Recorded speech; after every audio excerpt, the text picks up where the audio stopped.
Illuminati. To some they are known as the elites, rulers of the world, creators, visionaries, and businessmen who control everything. They are the masters of the airways and control communication, i.e. the news, media, radio, basically anything that is used to connect the masses and the people of the 21st century. They are some of the richest men and banking families in the world. They control every big business including Sony, NASA, Apple, Google, and any other big and well-known business that you could think of, not any specific branch of business or industry but just everything in general. They are all connected and know each other, and their families have had ties for centuries. They are also known to be involved in the dark arts. Some know it as magic or black magic, but whatever you call it, it is all witchcraft.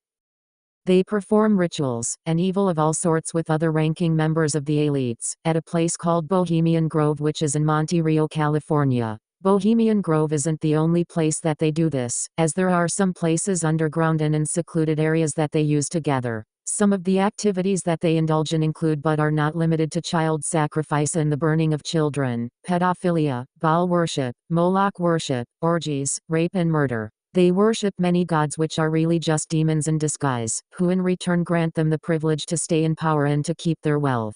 Moloch, which is the god of child sacrifice, accepts their rituals and in return allows them to keep their power. Listen, these men are allowed to have their power. They were not chosen because they are special or any better than you. It is what they were raised in. And they were raised believing that in order to keep their wealth and privilege certain things must be done. But they have been so manipulated by the evil one and the wickedness that he brings that they believe that they are indeed enlightened and hold some special honor, and that right is wrong, and wrong is right. But in reality they are being deceived so that they can permanently damn themselves and be condemned by God as the evil one himself was. The evil one knows that he himself cannot escape God's wrath and vengeance. So he wants to take as many people as he can to the lake of fire, sulfur and brimstone with him. Because of that, he tricks them into believing that they can somehow escape death and punishment as well as overcome God, by creating a new order in which they are the rulers. They plan to do the Thanos snap and eliminate half of, if not more of the Earth's population. Obviously not by some silly glove with rocks on it, but by population control, i.e. abortion, which is the consented act of sacrificing a child's life, of which the public has been deceived into believing is a good thing. The masses have been blinded into thinking that the shedding of innocent blood, even if the fetus is still as small as a cell, is not a sin punishable by eternal damnation, when in reality the souls of the innocent cry out to the Lord, waiting for the Lord to avenge them. This is explained perfectly in the story of Cain and Abel, when Cain murders his brother and his brother's blood curses the land and cries out to the Lord, which ultimately led to Cain being cursed for the rest of his days. Another form of population control being carried out is the sterilization of the masses, especially the people of color, because it is known that people of color produce more offspring and are more fertile than that of a white woman, not just by the ability to create more offspring, but the choice. White people usually have 1 to 4 children, kind of like a one and done type of thing. But people of color usually want to have children, and many of them have many children. But through sterilization, people of color will have no choice but to not have children, simply because they cannot. And it is not something that is happening openly. It is happening as we speak. It is being pumped into the food that we eat and the water that we drink and buy, especially in the food around places populated with ethnic people like ghettos, Chinatowns, Koreatowns, places with Hispanics, just places that are not occupied with predominantly white people. Once they can stop you from being fruitful and multiplying like you were created to do, it will be very easy to get rid of you and wipe out your entire bloodline.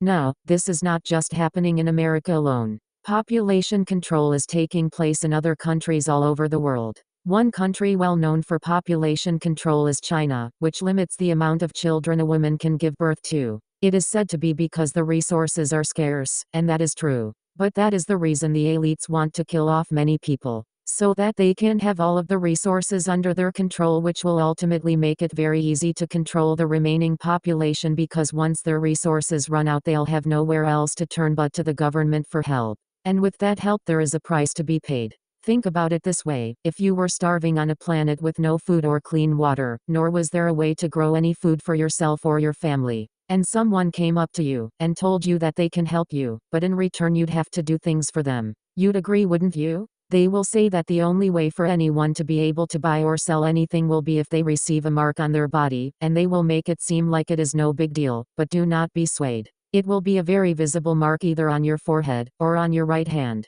It will not be some sort of microscopic chip of some kind. It will be on you so they can identify you. So they know if you have agreed to the evil one's terms. And if you haven't accepted the mark, you will surely starve or be killed off. But do not be wary, there will be some people on the earth who were sent to help you. There will also be others, those with twisted theology, who believe that killing you would be doing their false god a favor. But if you overcome these evils and not take the mark, which is called the mark of the beast but will probably have some cool high-tech name, and if you keep your faith you will surely overcome and the vengeance of the Lord will be on your behalf.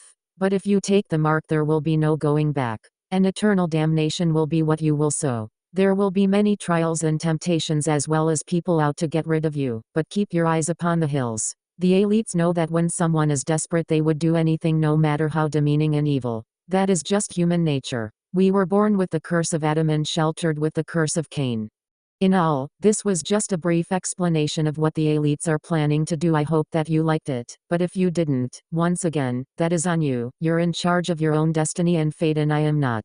Nor is God forcing you to believe in him or anything he had written. God owes nothing to no man, he simply loves you and doesn't want his creation and his children to burn because hell was not originally created for you. But he also lets you choose and does not force you. So your decisions and where you end up in the afterlife is completely in your hands. Thank you. Subscribe if you'd like. I'll be making videos like this from time to time. Goodbye.